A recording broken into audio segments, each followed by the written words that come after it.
Bienvenue dans Smart Bourse, votre émission quotidienne sur Bismart pour rester à l'écoute des marchés chaque jour, du lundi au vendredi à 17h. Si vous nous suivez en direct via notre plateforme bismart.fr ou sur vos box à la télévision et à consommer bien sûr en replay ou en podcast sur l'ensemble de vos plateformes préférées. Au sommaire de cette édition ce soir, un mouvement assez clair qui est en train de prendre forme sur les marchés depuis quelques heures, quelques jours maintenant.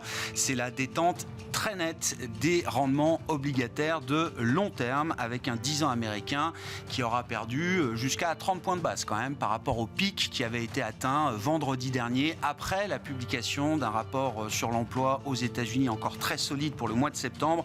On avait vu le 10 ans américain toucher des niveaux autour de 4,85%. On a vu ce 10 ans américain 30 points de base plus bas ces dernières heures et qui est en train de s'équilibrer entre 4,55 et 4,60, sachant que le marché obligataire américain était fermé en début de semaine pour Columbus Day sur la séance de lundi. Comment comprendre ce mouvement de détente obligataire alors que vendredi dernier, personne ne voulait acheter de taux longs américains? C'est la question qu'on posera à nos invités de Planète Marché dans un instant. Du côté des méga caps européennes, le match se poursuit entre Novo Nordisk et LVMH. Enfin, un match qui tourne de plus en plus à l'avantage de Novo Nordisk, le spécialiste danois du diabète, avec des molécules vedettes aujourd'hui qui sont en train d'aller bien au-delà de l'indication ou du diabète ou de l'obésité, puisqu'on parle de bénéfices également sur le risque cardiaque concernant le Wegovy et sur le risque d'insuffisance rénale concernant Ozempic. Les résultats sont d'ailleurs tellement spectaculaires que l'étude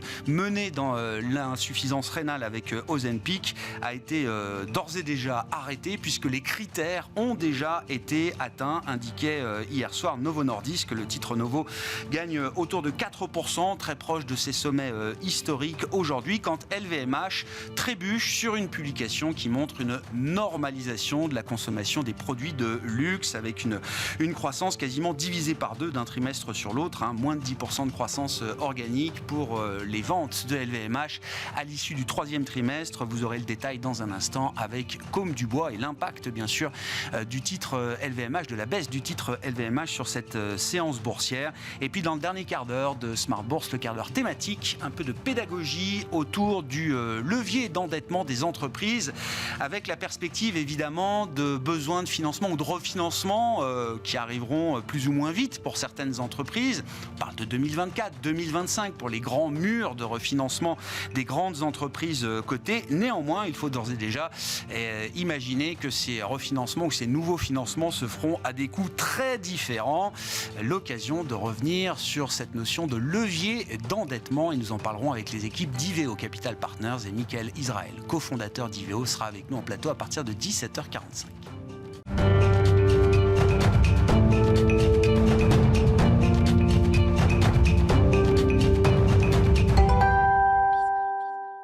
Mais avant d'entamer notre discussion de marché, les infos clés du jour, tendance, mon ami, chaque soir en ouverture de Smart Bourse, c'est avec Côme Dubois. La bourse de Paris sous-performe aujourd'hui, tandis que le rebond se poursuit sur les autres places européennes. Le CAC est pénalisé par la baisse du titre LVMH, dans le sillage de la publication hier du chiffre d'affaires du groupe pour le troisième trimestre. Jugé décevant par le marché, LVMH a chuté jusqu'à près de 7% au cours de la séance. Sur la période juillet-septembre, le géant du luxe voit ses ventes progresser de 9%, un chiffre quasiment 2 fois inférieur à la croissance enregistrée au trimestre précédent, du fait d'un tassement de la demande sur plusieurs marchés, dont la Chine, après le boom enregistré post-Covid. Dans le sillage d'LVMH, c'est tout le secteur du luxe qui est affecté. Kering et Hermès perdent respectivement jusqu'à 2% et 1,5% au cours de la séance. Sur les autres places européennes, Moncler, Burberry et Richemont abandonnent de jusqu'à 2,7% à 4% au cours de la séance aujourd'hui. Du côté des introductions en bourse, Birkenstock fait son entrée à Wall Street ce mercredi. Au total, au moins quelques 32,26 millions d'actions seront introduites à 46 $ l'action. Birkenstock est valorisé à 8,64 milliards de dollars. Un mot sur les fusions-acquisitions. Comme le Wall Street Journal l'annonçait il y a quelques jours, ExxonMobil a annoncé mardi le rachat de son concurrent américain Pioneer dans le cadre d'une transaction en actions évaluée à près de 60 milliards de dollars. Cette opération, qui devrait être achevée au cours du premier semestre 2024, fera d'ExxonMobil le principal opérateur du plus grand champ pétrolifère des États-Unis. À noter enfin côté statistique la hausse plus forte que prévue des prix à la production en septembre aux États-Unis. Ils ont progressé de 0,5% sur un mois, de 2,2% en rythme annuel, contre 0,7% sur un mois et 1,6% en variation annuelle en août. Ces chiffres précèdent la publication de l'indice des prix à la consommation aux États-Unis pour le mois de septembre, qui sera publié demain. Tendance, mon ami, chaque soir, le résumé de la séance du jour sur les marchés avec Côme Dubois dans Smart Bourse sur Bismart.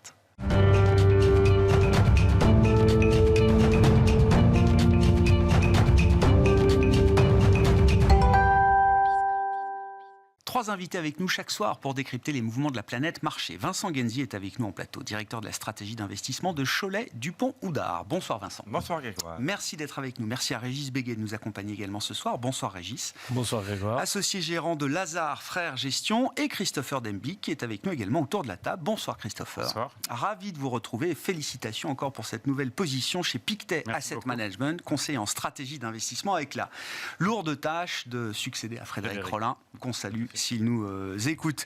La situation de marché, quelques jours après, alors le week-end et les attaques du Hamas contre Israël et le choc géopolitique qui s'ensuit, Vincent, un des mouvements peut-être les plus clairs qu'on peut lire sur les marchés depuis la reprise en début de semaine, c'est la détente assez nette des rendements obligataires. Je le disais, sur le 10 ans américain, on a pu perdre entre vendredi et aujourd'hui jusqu'à 30 points de base.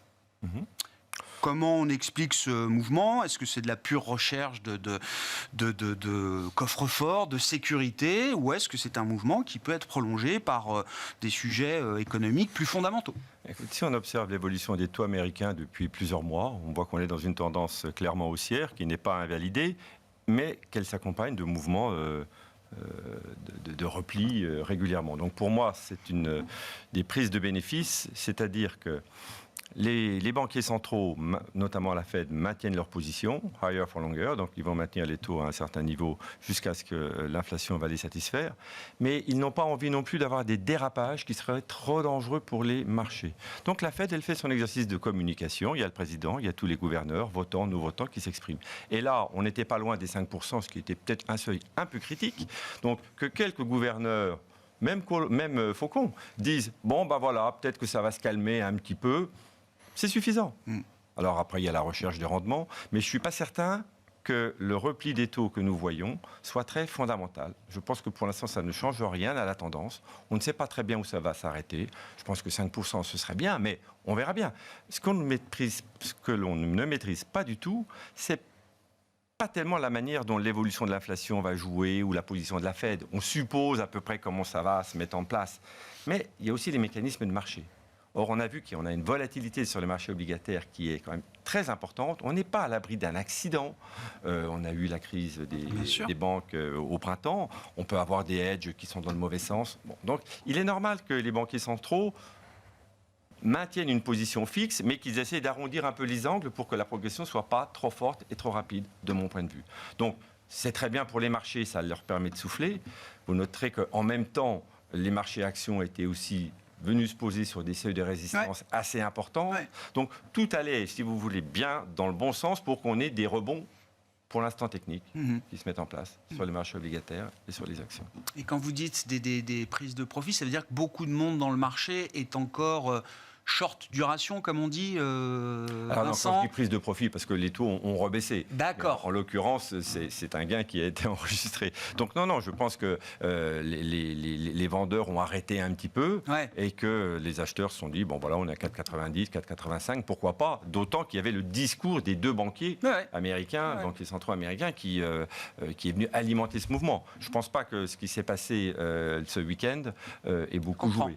C'est plus, oui, effectivement, une stabilisation, un petit repli tactique, mais c'est pas forcément à ce stade le démarrage d'un grand rallye obligataire qui viendrait rééquilibrer les positions de perte qu'on a pu subir ces derniers mois. C'est beaucoup trop tôt pour le dire. Je sais que d'autres personnes pensent qu'effectivement les taux vont se mettre à baisser, mais ça fait un an qu'on le dit et ça ne se produit pas. Donc, je suis beaucoup plus prudent.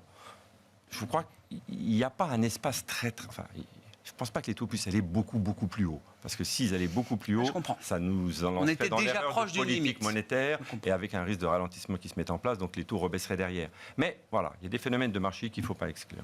Bon. Christopher, votre vision là sur ces taux longs américains qui ont occupé beaucoup d'attention et qui continuent d'occuper de l'attention entre alors un risque géopolitique qui a augmenté évidemment ces derniers jours et un risque inflationniste qui n'a pas totalement disparu. On le voit dans les prix à la production. On peut toujours avoir des phénomènes un peu de résurgence inflationniste ici et là. Tout d'abord, on est quand même dans une phase où on a énormément d'incertitudes par rapport à ce qui va survenir. Je crois que c'est un élément qui est fondamental. C'est pour ça que du fait simplement de l'incertitude, qu'elle soit macroéconomique ou même géopolitique, je pense quand même que c'est plutôt la macroéconomie qui l'emporte à la fin, je doute qu'on puisse avoir effectivement une baisse des rendements sur l'obligataire dans l'immédiat. Je suis d'accord, on est plutôt sur une stabilisation. Là, c'est un petit couac des oscillations qu'on a vues. La tendance à court, moyen terme et à la hausse, c'est certainement une stabilisation. Le seuil des 5% est effectivement très, très symbolique. On verra si on y arrivera du côté américain. Mais la réalité, c'est qu'aujourd'hui, il est quand même très difficile de voir une baisse sur du long terme. Vous avez le FMI qui a revu en début de semaine ses prévisions de croissance. Alors, pas fondamentalement, mais 2,9% l'année prochaine au niveau mondial, c'est quand même très négatif. Vous avez aussi, surtout, et c'est peut-être le point qui est le plus important, alors macroéconomie européenne, on n'a pas de bonne surprise, et le panorama est le même depuis plusieurs mois. En revanche, côté américain, c'était finalement très résilient. On a encore des bons indicateurs, mais on a aussi des enquêtes conjoncturelles qui nous montrent que la consommation, elle commence quand même à être... on rentre dans le dur, finalement, de cette fameuse inflation, du taux d'épargne, bien sûr, pré-Covid, qui revient à la normale. Bien sûr, ce surplus d'épargne, il reste, mais on avait 2100 milliards, on est tombé à 80 milliards. Donc effectivement, c'est beaucoup plus bas. Tout ça fait qu'on a une conjoncture qui est beaucoup plus incertaine avec la macroéconomie, notamment américaine, qui va être probablement le point faible. L'enjeu pour les banquiers centraux, surtout côté américain, c'est essayer de stabiliser un peu cette envolée des taux de rendement. C'est pour ça, effectivement... Ils sont contents parce qu'ils le disent. Ça fait le job à la place. Ça évite de délivrer sans doute peut-être une dernière hausse de taux directeur. Compliqué. Et en même temps, comme vous le disiez, au-delà de 5%, on sait que ça peut créer des turbulences financières importantes. C'est ça, exactement. Aujourd'hui, la politique monétaire américaine, elle est quand même en territoire restrictif. Côté européen, c'est la même chose. Donc c'est très dur d'avoir une hausse des taux supplémentaires, sachant que côté européen, côté États-Unis, du point de vue de la macro elle-même, on n'a pas encore l'impact complet de ces fameuses hausses de taux. Donc on peut basculer très très rapidement et aujourd'hui ça va être le discours qui va plus l'emporter que des actes qui sont très concrets. Alors il y a peut-être une lueur d'espoir malgré tout dans tout ce panorama, c'est que la Chine, on le voit, commence à aller plutôt dans une orientation, on va soutenir l'économie. Bloomberg nous a parlé quand même d'un montant de 164 milliards, si je ne me trompe pas, de dollars qui pourraient être mis sur la table. Alors il faudra voir comment c'est bien sûr dispatché, mais en tout cas en termes de données aujourd'hui, on a notamment un phénomène qui est assez intéressant du côté chinois, c'est que le secteur de l'immobilier, vous le savez, est en difficulté. On va essayer de compenser justement ces difficultés. On a vu que le crédit est aujourd'hui orienté vers le secteur manufacturier. Alors bien sûr, il y a des limites, mais malgré tout, ça veut dire qu'effectivement les autorités essayent de trouver des moteurs à la fois de stabilisation et de relance de l'économie. Il faudra du temps pour que ça ait un impact de notre côté, mais en tout cas, ça peut être le seul élément un peu stabilisateur, optimiste qu'on a dans ce panorama macroéconomique qui est effectivement quand même très... Une macro chinoise qui cesse de se dégrader. Ça peut en partie compenser peut-être alors les déceptions qu'on accumule sur l'Europe et puis un affaiblissement passager, on verra peut-être de l'économie américaine. Oui, en tout cas, l'affaiblissement, il est là. Je ne pense pas qu'il y ait un sujet de récession côté américain. Alors le T3 va être tellement fort en termes de croissance. Je voyais les chiffres, je crois qu'Atlanta nous dit c'est encore peut-être du 5% en no-casting pour la croissance américaine T3. Il y aura forcément un contre-coup au T4. Oui, le scénario d'une éventuelle contraction au T4 commence un peu à s'imposer. Un petit moins devant le chiffre de croissance américain qui ont soutenu au T3 aussi, qui ne jouent plus au T4.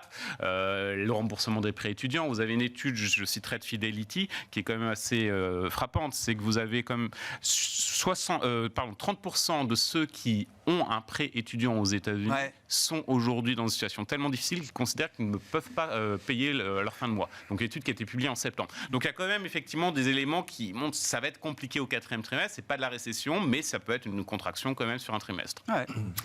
Régis, vos commentaires. Je veux bien qu'on revienne quand même sur la crise géopolitique et les implications potentielles via le pétrole, puisque dans la sphère économique et la sphère de l'investissement, c'est peut-être là le vecteur de diffusion de la tension géopolitique le plus évident sur les marchés. Si à ce stade, d'une manière générale, il faut avoir en tête que, aussi dramatiques soient-ils les événements géopolitiques, type attentats, guerre, etc., en réalité, ont assez peu d'influence sur la dynamique économique. En général, ce sont évidemment des moments de grande émotion, etc., mais concrètement, les impacts sont très limités. tant que on ne touche pas, on n'est pas sur une guerre sur le territoire. Tant que c'est européen, pas la Russie qui envahit l'Ukraine, pour dire les choses. Oui, mais même quand la Russie a envahi l'Ukraine, c'est pas passé grand-chose. Sur le plan macroéconomique, c'est pas passé grand-chose. Si vous regardez, il y a eu un pénible. Non, s'il y a une guerre sur le territoire américain, voilà, s'il y a des destructions d'outils productifs, s'il y a des cyberattaques, je ne sais pas. Mais en tout cas, à ce stade, l'impact est neutre pour l'instant sur la dynamique économique. Là où il pourrait y avoir un impact qui serait un peu plus concret, ce serait effectivement par le biais d'abord des prix du pétrole, si le conflit devait dégénérer dans la région et d'une manière ou d'une autre impacter l'offre de pétrole. Pour l'instant, ça n'est pas du tout le cas. Israël n'est pas un producteur de pétrole très marginal et l'Iran produit très très peu de pétrole aujourd'hui, même si le conflit devait se généraliser à l'Iran. Et de toute façon, les prix du baril aujourd'hui sont tenus à bout de bras par l'OPEP et la Russie, qui ont très fortement limité leur production face à un certain ralentissement de la demande lié au ralentissement chinois en particulier. Et donc, en fait, les prix du baril, l'équilibre aujourd'hui réel du baril, si le marché était totalement libre, approvisionné, serait beaucoup plus bas. Donc pour l'instant, je dirais que effectivement, est-ce que le marché a pu anticiper sur les marchés obligataires le fait que ces événements-là allaient conduire à une accélération du ralentissement économique, une accélération du ralentissement, expression est malheureuse. Via le pétrole, via le pétrole, via les matières premières. Le rebond du pétrole n'a pas tenu tellement. C'est pas évident. Ce qu'on peut dire quand même sur les taux, je reviens 2 secondes, c'est quand même qu'on est en taux réel positif, ce qui n'est pas arrivé depuis... très très très longtemps. On se souvient même plus, c'est ça. Peut-être en 2007, ponctuellement. Peut-être en 2007. Et donc ça, c'est quand même effectivement la volonté. Les subprimes, ça pète avec 3% de taux réel positif, disons aux États-Unis. Voilà. Donc on est à quelques dizaines de BP de taux réel positifs. Donc, mais c'est quand même, on retourne dans une ère assez nouvelle par rapport aux 15 dernières années. Je pense que ça vaut le coup quand même d'être souligné. Peut-être aussi que c'est le signe que la hausse des taux touche quand même à sa fin, qu'on a fait le gros de la hausse des taux, dans la mesure où il n'y a pas tellement de raison de penser qu'on va aller à des taux réels super positifs, puisqu'on voit bien que les économies finissent par ralentir. Elles ralentissent plus lentement que ce qu'on avait pu penser peut-être il y a un an, mais l'Europe commence à avoir pas un genou, mais un doigt de pied à terre. Et puis aux États-Unis, on sent aussi un petit peu ça ralentit. Côté Chine, c'est pas très clair, parce que côté Chine, il y a effectivement peut-être une politique de relance qui est possible. On voit que les chiffres dans le luxe restent assez bons, mais tout ce qui concerne l'immobilier est quand même très compliqué. Il y a des faillites de promoteurs en Chine. Et donc la Chine n'est pas non plus c'est pas un facteur à ce stade de dynamisme sur le plan macroéconomique mondial. Ça ajoute pas de la croissance, mais ça en enlève peut-être un peu moins si la Chine se stabilise. Donc il y a quand même pas mal de nuages noirs autour de la croissance en général, en Europe, aux États-Unis, en Asie, et par conséquent, il est probable qu'on soit au bout de cette phase du cycle de remontée des taux. Comment on regarde d'ailleurs un peu les facteurs de soutien à la croissance? On parle beaucoup des déficits, on parle des revenus disponibles réels quand même qui regagnent de la positivité, pour mal parler, Vincent. La question des déficits aux États-Unis, elle est quand même importante. Enfin, je veux dire, il n'y a pas qu'aux États-Unis, c'est quand même la question de l'endettement. On peut se poser aussi des questions sur le niveau à terme des taux d'intérêt. Avec 2,5 de taux réel positif 10 ans aux États-Unis, est-ce qu'on peut encore engranger beaucoup de déficits, quoi? Oui, maintenant c'est un peu l'histoire de l'œuf et de la poule. C'est que pour attirer les investisseurs, pour financer le déficit, il faut quand même leur servir un taux attractif. Donc dans le contexte d'incertitude actuelle, finalement c'est une sorte de prime de risque qui s'est mise sur les obligations pour financer le long terme. Bon. Et en termes d'investissement, c'est déjà un moment où on a envie d'aller sur ce genre de duration longue, pas tout de suite. Est-ce que dans 6 mois ou dans 2 ans, est-ce qu'on se retournera en se disant mince, j'ai raté le 10 ans à 4,90 aux États-Unis, c'était quand même un super point d'entrée. J'ai pas encore viré ma cutie, donc je me laisse encore un mois.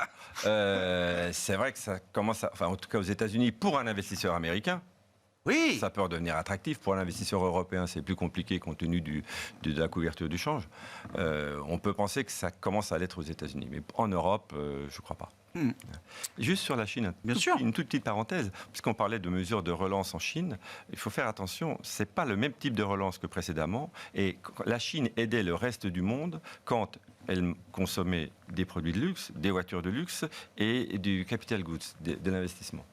Aujourd'hui, on n'est pas du tout en train de relancer ça. L'investissement dans les routes ou dans les ponts, ça ne va pas aider beaucoup les entreprises occidentales, beaucoup moins que dans le cycle précédent.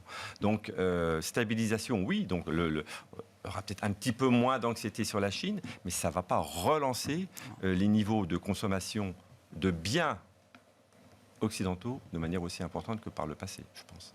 On a vu d'ailleurs sur la Golden Week, c'est pas spectaculaire comme délire de consommation en Chine. Complètement, la consommation chinoise reste quand même très très nettement le point faible.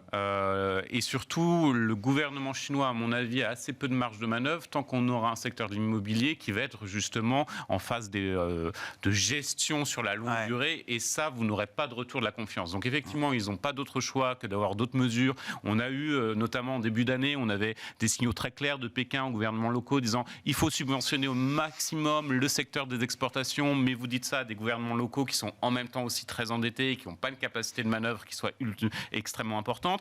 Donc il y a aussi, au-delà des chiffres effectivement qui sont annoncés, il faut voir quels sont les secteurs qui vont être concernés. Il est fort probable, je pense qu'on est d'accord qu'effectivement ça bénéficiera beaucoup moins que les précédentes relances au niveau de l'économie internationale. Et surtout, dans tous les cas, vous avez aussi des limitations qui sont très importantes. Le point qui est central, c'est que depuis la réforme du milieu des années 90, c'est quand même toutes les recettes qui sont remontées au niveau du gouvernement central. Donc le gouvernement locaux ont quand même beaucoup moins de marge de manœuvre. Ils sont énormément endettés à l'heure actuelle. Donc ils n'auront pas énormément aussi de levier de soutien. Et c'est d'habitude quand même un relais extrêmement important pour la Chine lorsqu'elle est dans cette logique de relance de la croissance. Donc il y aura plein de points de friction.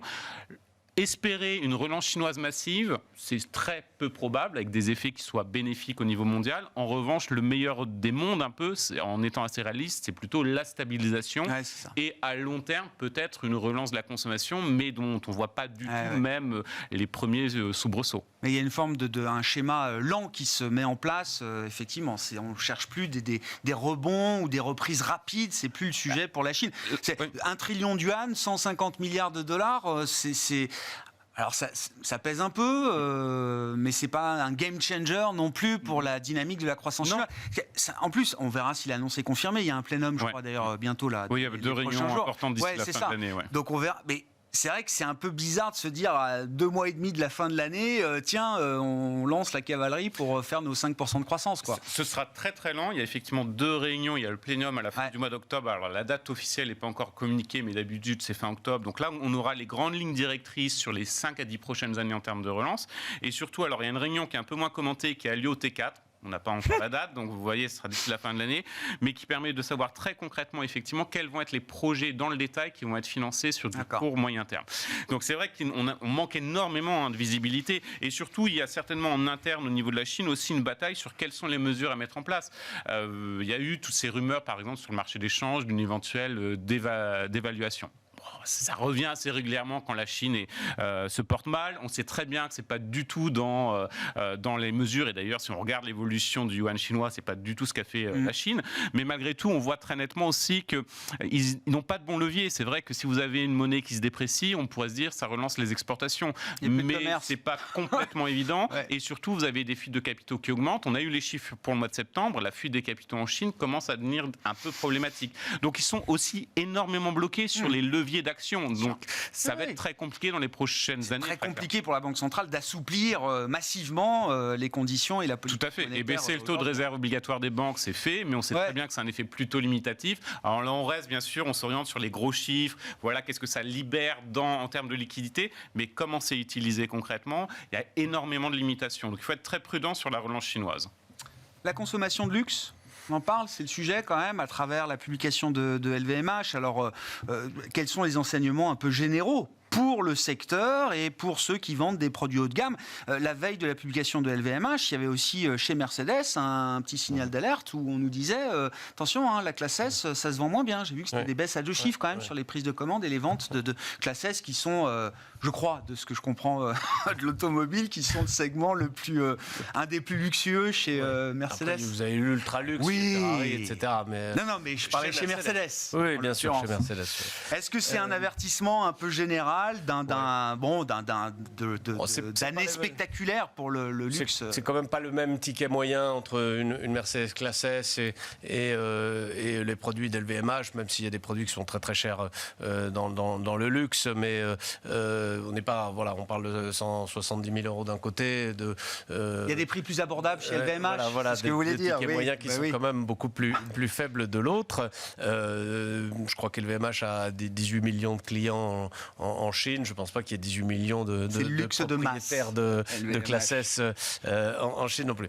Donc, non, ce qu'on voit très clairement dans les chiffres aujourd'hui publiés par LVMH, c'est un ralentissement en Europe.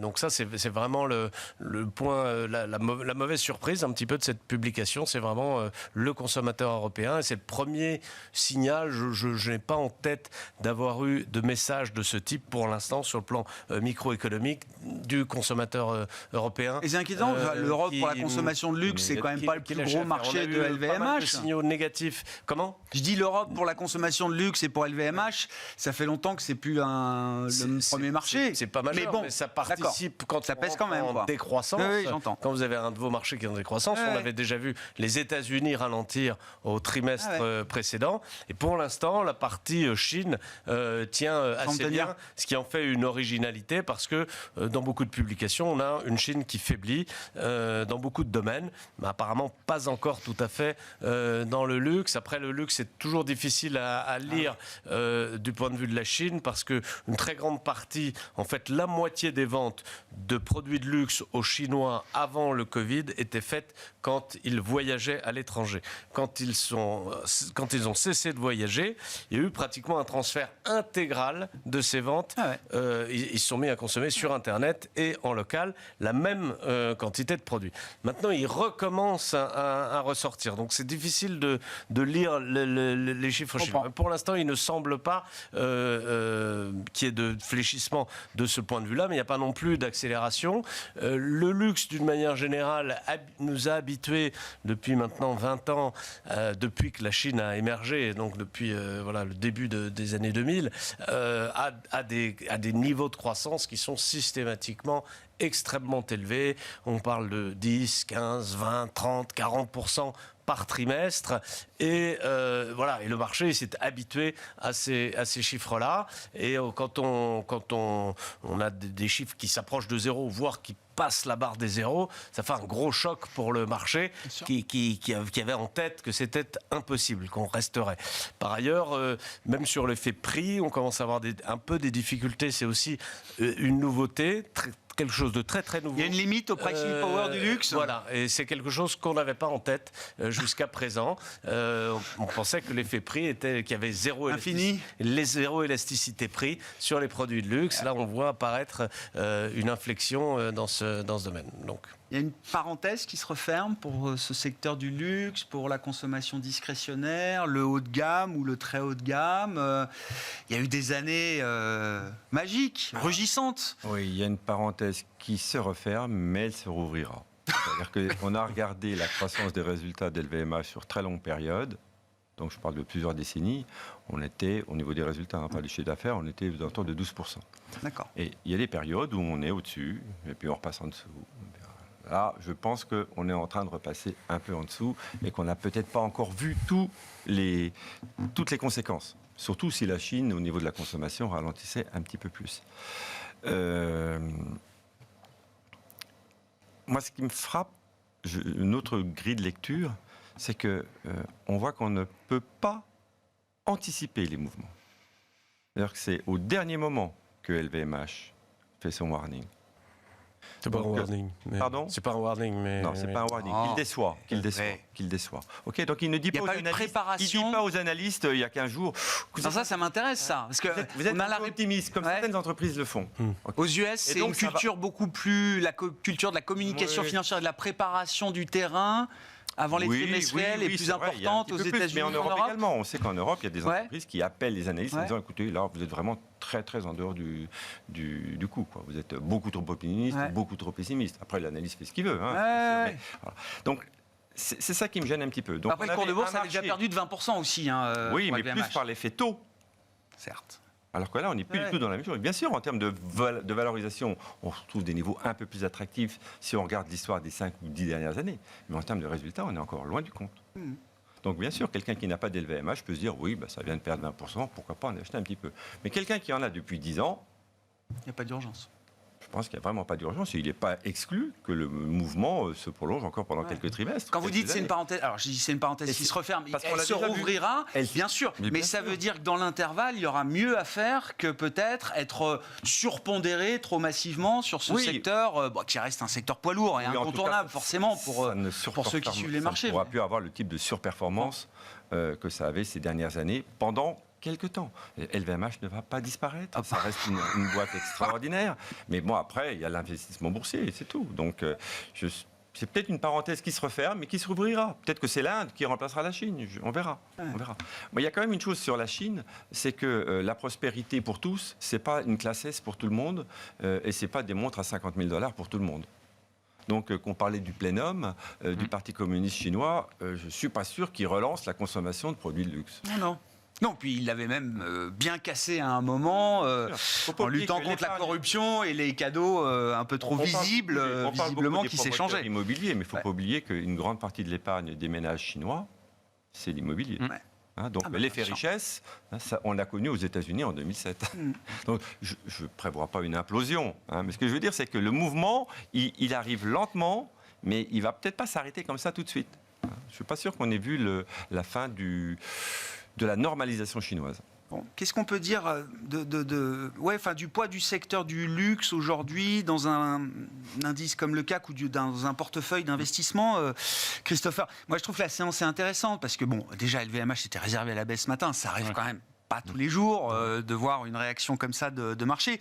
Ça a baissé de peut-être jusqu'à 7% au cours de la séance. Là aussi, c'est quand même une baisse appuyée pour LVMH. Mais on avait vu sur des Kering des baisses à 2 chiffres. Hein. Je me souviens, il y a une paire d'années, on avait eu des gros décrochages aussi sur quelques séances. Sauf que c'est la pour première ces- KPI européenne. pour ces- LVMH. Non, Oui, alors, c'est la bon, deuxième ça qui est dépend. européenne. On y viendra dans un moment, Régis. Non, mais quelle est la capacité de nos indices à tenir? Puisque c'est quand même le sujet aussi quand on regarde les marchés actions. Bon, on a ce crack obligataire depuis 3 ans avec des pertes monstrueuses historiques sur la séquence.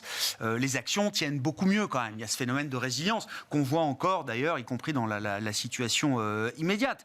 Est-ce que cette résilience peut perdurer malgré le décrochage de secteurs poids lourds comme celui du luxe en Europe? Alors, vous aviez utilisé, lorsque vous avez initialement parlé de LVMH, un terme qui est intéressant, c'est normalisation. Je pense que déjà, juste si on se rend compte qu'effectivement, on est plus sur une normalisation après, effectivement, une période un peu exubérante, qui était extrêmement positive pour le secteur du luxe et particulièrement pour LVMH, ça permet d'avoir une grille de lecture qui est un peu plus différente, si on parle de normalisation.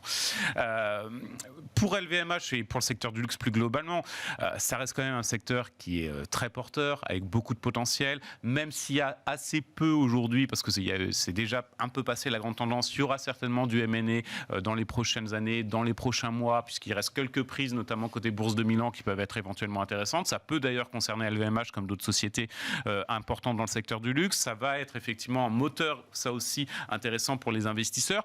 Pour moi, comme je vous le dis, comme on est plutôt dans un processus fortement de normalisation, avec effectivement des inquiétudes. La macro chinoise est une inquiétude.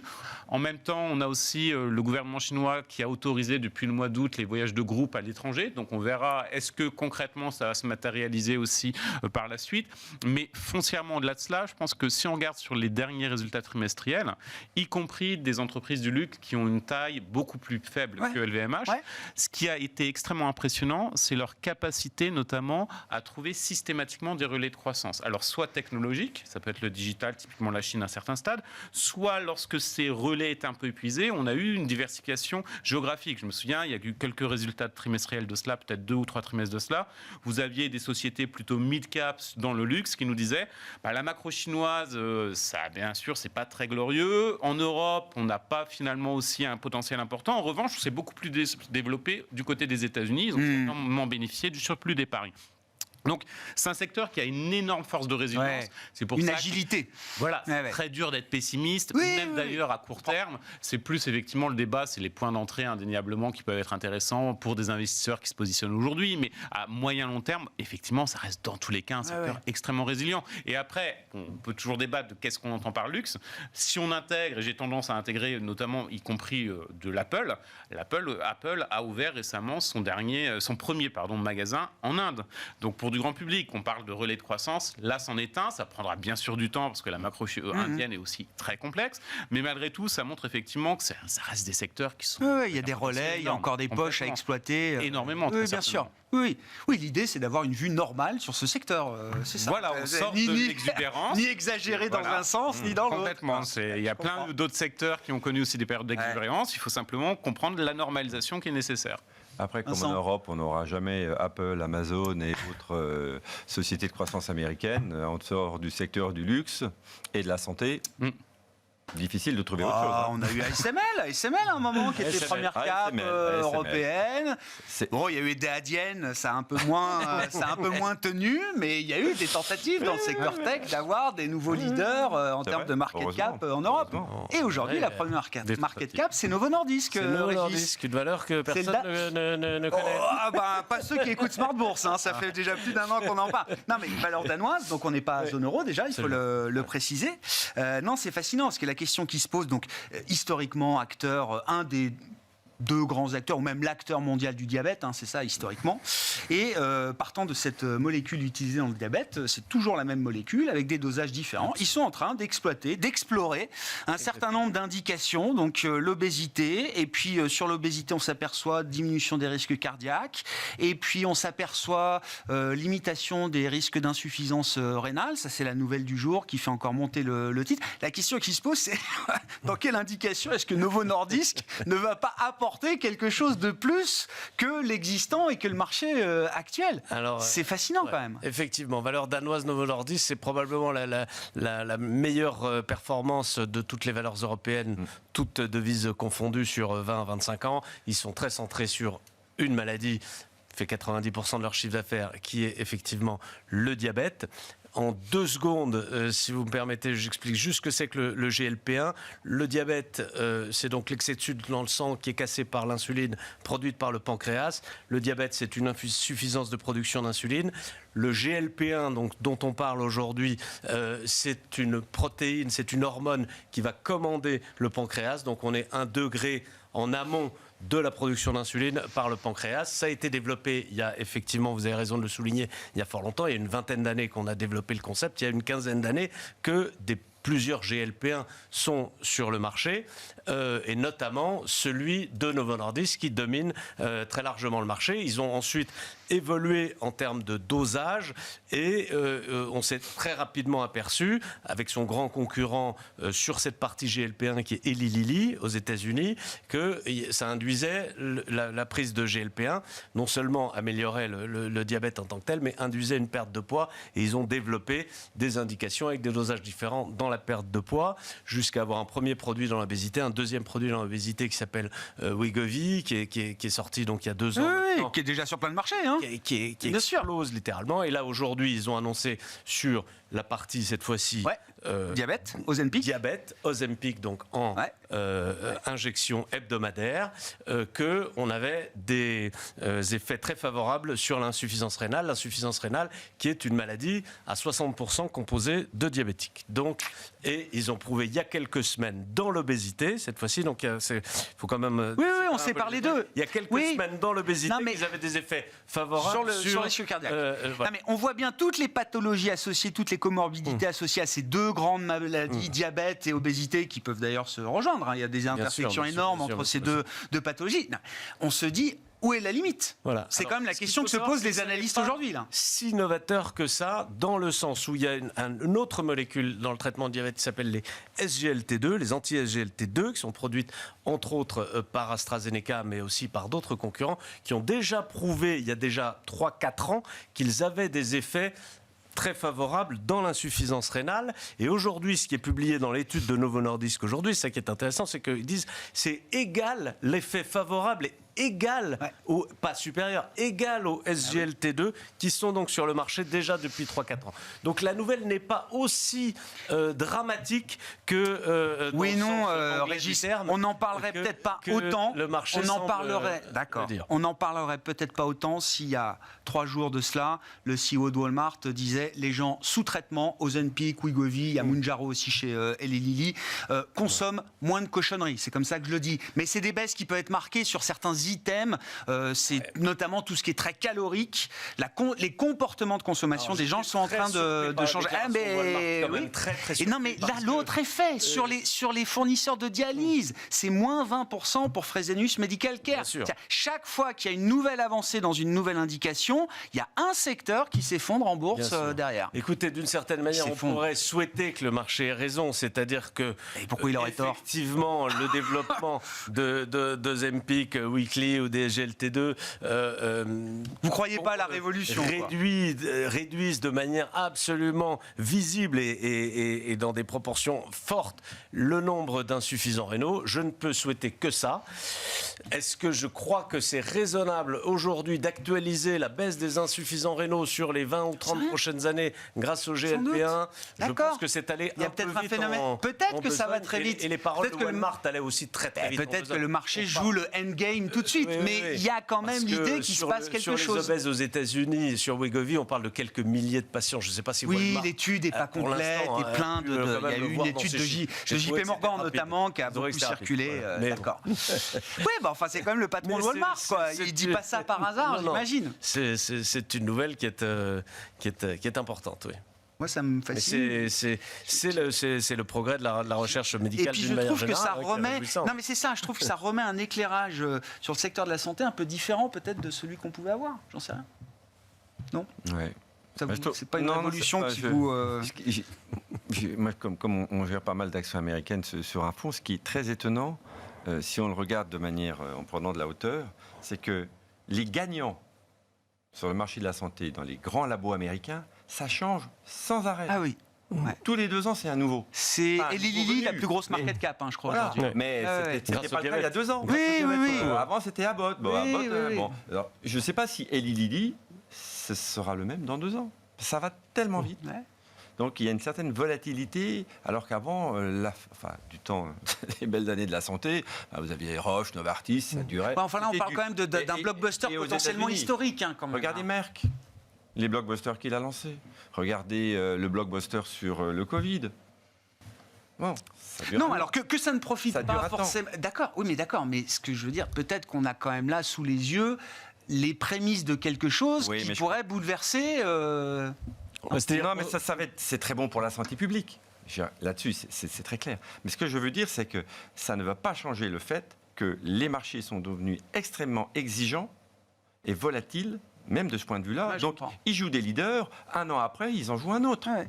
Voilà. C'est très difficile de jouer du long terme maintenant, même sur des valeurs de pharmacie de santé qui auparavant nous donnaient un grand boulevard. Oui, et puis on a vu des envolées spectaculaires sur des promesses, des espoirs, etc.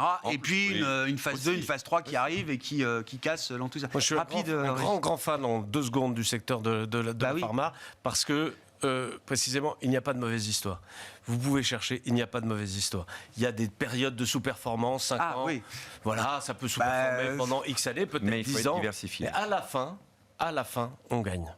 Voilà, c'est tout ce que la santé, c'est vrai. Toujours. Mais il faut être diversifié. Dans la pharma. Mais il faut être diversifié. Oui, bien sûr. Moi, je sais pas. La pharma, c'est un peu plus restreint. La réflexion un peu macro, pour sortir de Novo Nordisk spécifique, mais on a des populations en âge de travailler qui deviennent un bien rare et précieux sous l'effet du vieillissement démographique. On sait que la population active aux États-Unis est laminée depuis des années. Et quand je dis laminée, il y a des études, j'ai pas regardé les chiffres, mais combien de personnes sont sorties justement du marché du travail pour des questions de santé, d'addiction aux opioïdes, d'obésité morbide, médicale, etc. Bon. Non, mais Derrière aux cela, États-Unis, il y a vraiment les traitements contre l'obésité sont aussi la bien réaction sûr. du marché avec l'espoir que ça suscite bien derrière.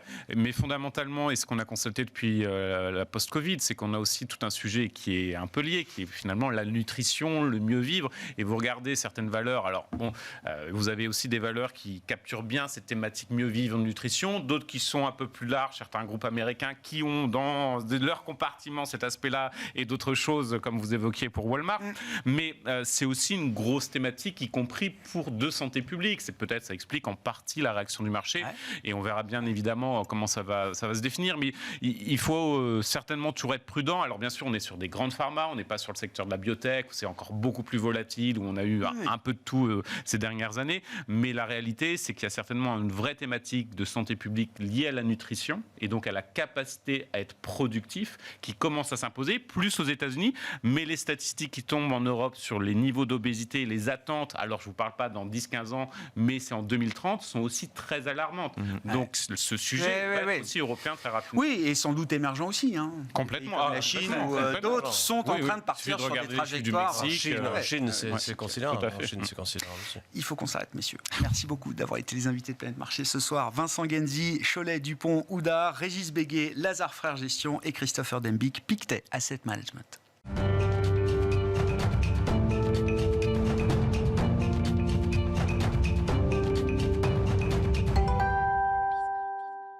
Le dernier quart d'heure de Smart Bourse. Chaque soir, c'est le quart d'heure thématique. Le thème ce soir nous amène à parler de l'univers de la dette d'entreprise au sens large, avec un focus particulier sur la notion de levier d'endettement. Nous en parlons avec Michael Israël, cofondateur d'Iveo Capital Partners, à mes côtés en plateau. Bonsoir Michael. Bonsoir Gérard. Merci beaucoup d'être là et merci de venir faire ou refaire un peu de pédagogie sur cette question de levier d'endettement net des entreprises. Tout le monde a en tête qu'il y a des murs de refinancement qui arriveront un jour ou l'autre. On nous dit c'est pas avant 2024, voire 2025, en fonction des univers d'investissement et des grandes entreprises cotées.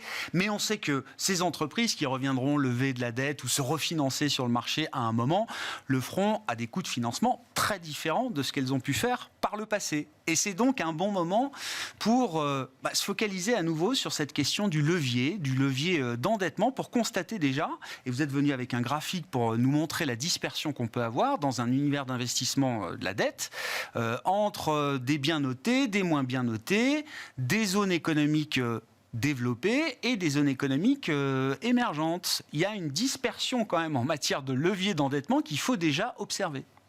Oui, alors c'est exactement ça. Donc, comme les graphiques le montrent, je pense de manière assez claire, à gauche, vous avez l'univers des sociétés bien notées, donc les investment grade, et à droite, l'univers des sociétés moins bien notées, le high yield. Et on voit que les courbes grises, la courbe grise tout en haut, c'est la courbe européenne, la courbe noire, c'est les États-Unis, et la courbe bleue, ce sont les émergents, pour le segment qui concerne les émissions internationales, vous savez, les émissions en hard currency, les émissions en dollars, qui sont faites par les sociétés basées dans des pays émergents. Et on voit qu'effectivement, c'est très disparate, et les chiffres sont assez spectaculaires, puisqu'on a quasiment 3 fois moins de levier, comme on dit, 3 fois moins d'endettement sur les bilans des sociétés des pays émergents par rapport à celles des pays développés pour l'investment grade, et à peu près 2 fois moins sur le segment high yield. Alors c'est un sujet qui est particulièrement intéressant parce qu'il est quand même un peu masqué. Malgré tout, d'abord, il n'était pas d'actualité, honnêtement, pendant 10-15 ans, tout simplement parce qu'effectivement, d'être plus ou moins endetté ne faisait pas tellement la différence, et c'est intéressant de regarder pourquoi, mais ça ne faisait pas vraiment la différence sur le dernier cycle, comme on était sur un cycle de easy money, d'argent facile, et d'argent toujours moins cher. Eh bien, c'était pas si idiot que ça d'avoir plus de dettes et plus de dettes sur le bilan. Maintenant, les conditions ont changé. Le higher for longer commence à s'installer dans le paysage, et donc ces fameux murs de dette dont on nous avait expliqué que c'était pas très grave parce que les sociétés s'étaient refinancées au bon moment et que c'était pas pour demain. Bien, ils masquent le problème parce qu'effectivement, elles se sont refinancées. On ne le voit pas dans leur publication de résultats, que si demain elles avaient à se refinancer, ce sera tout à fait différent. Si jamais l'assiette, c'est-à-dire le leverage, l'assiette sur laquelle on va appliquer les nouveaux taux, est trop important. Je voyais même qu'au cours de cette année 2023, il y a encore des émetteurs qui arrivent à abaisser leur structure de coût, leur coût de financement et leur charge d'intérêt.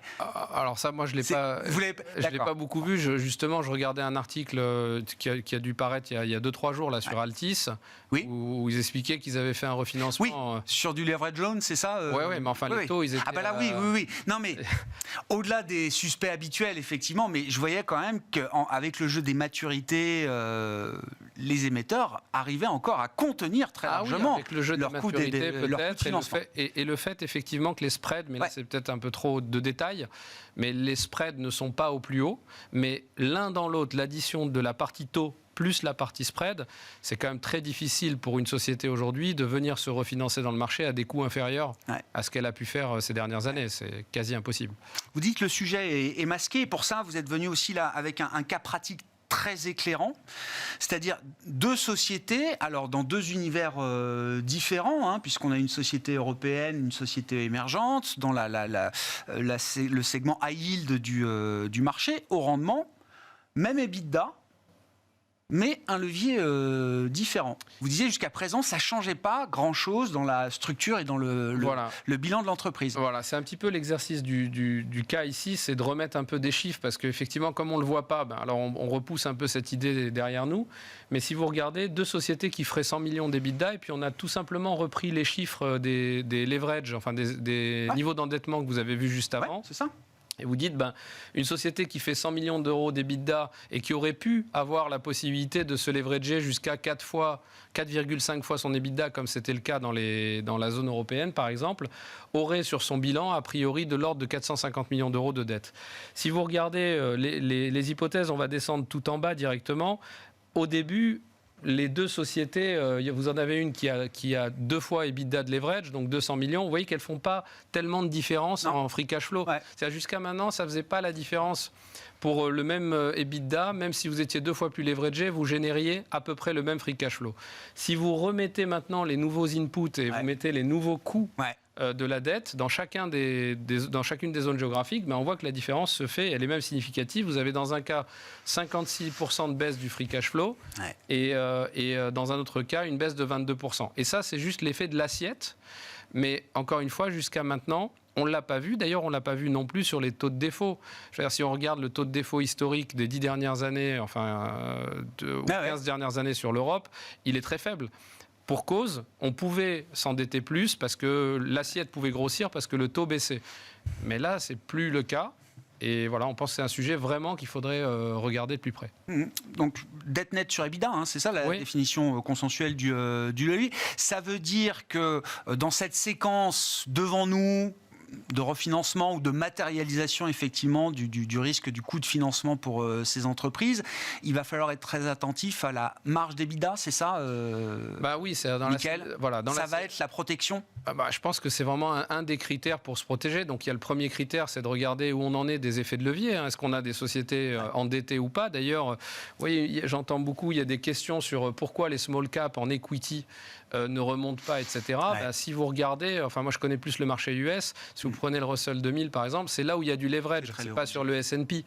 Donc effectivement, quand vous avez des sociétés qui rentrent dans ce cycle avec de la dette sur leur bilan en assiette, vous remettez ce qu'on vient de faire, les taux dessus, et vous allez voir qu'elles vont travailler quand même plus pour les créanciers que pour les actionnaires, si on compare avec le cycle qui vient de s'écouler. Et donc, il y a deux choses à regarder. L'assiette, très important. Et deuxième chose, c'est effectivement ces notions de marge EBITDA. Parce que c'est pas du tout pareil d'être une société qui est endettée, certes, mais qui a des marges EBITDA très importantes et qui peut encaisser un ralentissement, voire un retournement de cycle, et une société qui est notamment endettée et en plus travaille avec des marges EBITDA très faibles. Parce que là, les problèmes peuvent arriver très vite, très fort. Là aussi, vous avez fait l'exercice. Alors, on n'a pas le graphique, je crois, mais pour une baisse de 10 millions de revenus, l'impact financier avec des coûts de financement plus élevés est très différent pour une entreprise qui fait une marge de 10% et une qui fait 60 ou 50% de marge. Oui, et surtout, si on regarde comment est constituée sa marge, cette fameuse marge, qu'elle fasse 10% ou 60%, j'allais dire, ce qui est important aussi, c'est est-ce qu'elle fait sa marge avec des coûts fixes ou elle fait sa marge avec des coûts variables. Mais ce que je peux vous dire, c'est que de toute façon, si vous avez peu de marge, une baisse de 5% des revenus ou de 10% des revenus peut représenter 50% de baisse de votre EBITDA. Évidemment, quand vous avez des sociétés qui font des marges EBITDA importantes, vous êtes protégé contre ce retournement de cycle. C'est des sujets très micro qui, d'après nous, sont vraiment pas tellement regardés parce qu'ils n'étaient pas un problème jusqu'à aujourd'hui. Et ce qu'on voit, c'est que depuis que ce higher for longer est en train de s'installer un peu dans les esprits, je rappelle encore qu'il y a quelques mois, on n'y était pas encore dans le higher for longer. On espérait le pivot de la Fed. De l'été, que ça s'est matérialisé. Vous vous souvenez, Bien sûr. Le pivot de la Fed, etc. Là, il commence à y avoir des annonces de résultats. Les publications, il n'y avait pas non plus de problème parce que tout le monde avait pu augmenter ses ventes, passer ses coûts d'inflation, etc. Bon, il y a un petit peu plus de tension sur les revenus. On ne vend pas finalement autant que... Et derrière, les coûts de financement, c'est peut-être pas si loin que ça. Le moment, il va falloir se poser la question, d'autant que les sociétés ne se refinancent pas. Ce n'est pas vrai non plus de dire que si elles ont des dettes en 2025, elles vont commencer à s'en inquiéter en 2025.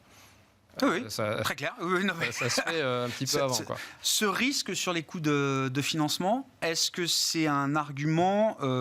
en faveur de votre univers d'investissement et de votre univers de spécialité, Mickaël, à savoir la dette des entreprises émergentes. Et on parle souvent dans ce cas-là de dette high yield, haut rendement en l'occurrence. Oui. Alors, de toute façon, c'est vraiment l'argument phare de cette classe d'actifs. Encore une fois, je dis, pendant 10 ans, il a apporté du plus, mais ça n'a pas été si game changer que ça. Mais là, le contexte nous signale en tout cas qu'il y a tout pour que ça devienne un vrai sujet de différenciation.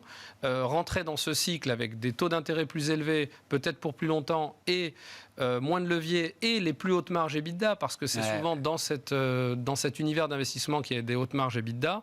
Parce que c'est des secteurs différents qui sont représentés, notamment dans les indices et par les émetteurs. Oui, vous avez raison, les infrastructures, les choses comme ça, c'est dans des secteurs qu'on retrouve peu, qu'on retrouve énormément dans les émergents et peu dans les développés. Dans les développés, à contrario, vous allez retrouver beaucoup de retail, qui sont des marges EBITDA beaucoup plus serrées.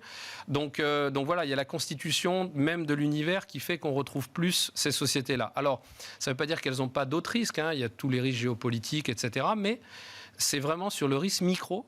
On peut travailler de manière plus à l'aise sur ces émetteurs-là parce qu'elles n'ont pas tout simplement ces contraintes de levier au moment de rentrer dans ce changement de cycle. Est-ce que vous avez une idée ou une perception du moment où ce sujet pourrait à nouveau se révéler dans un calendrier devant nous on a quand même l'impression qu'il est en train. Il est en train, là, vous voyez, l'histoire d'Altis, je trouve que c'est, juste pour redonner des chiffres, il paraît que la ligne de financement, elle coûtait 2,25 et elle leur coûte 10. C'est même beaucoup plus que l'exemple qu'on vous a montré, c'est 5 fois plus. C'est ça. Donc je pense que le sujet est en train de venir. Si les publications de résultats, je vous ai entendu parler sur l'émission précédente d'LVMH et tout ça, si des publications de résultats montrent aussi que finalement les arbres ne montent pas au ciel sur les ventes, sur la capacité à augmenter ses prix, etc., on pourrait tout de suite avoir un sujet. Et se rendre compte, alors je dis pas que c'est le massacre, je dis juste qu'en tout cas, il y a de la détérioration qui n'est pas forcément anticipée, qui est possible sur les sociétés qui sont endettées dans ce changement de cycle.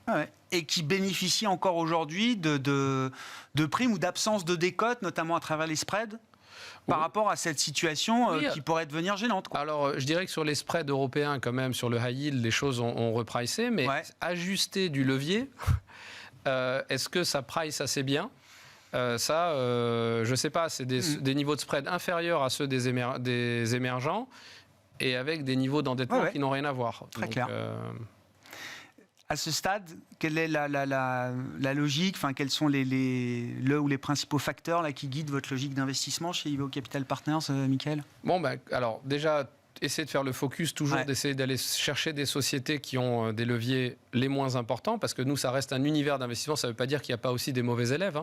Il y en a, donc c'est vraiment porter de l'attention sur qu'est-ce qui se passe sur les bilans avec les nouveaux coûts de financement. Donc peu de leverage, des bonnes marges EBITDA, on privilégie beaucoup les infrastructures. Niveau géographique, on fait attention aussi. Il y a des sujets géopolitiques, il y en a encore plus maintenant.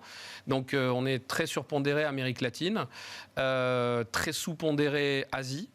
Donc voilà, donc ça c'est des. Ouais. Et l'autre chose qu'on va chercher, c'est, j'avais parlé de ça une fois, Oui. c'est cette histoire de valeur embarquée. Ouais.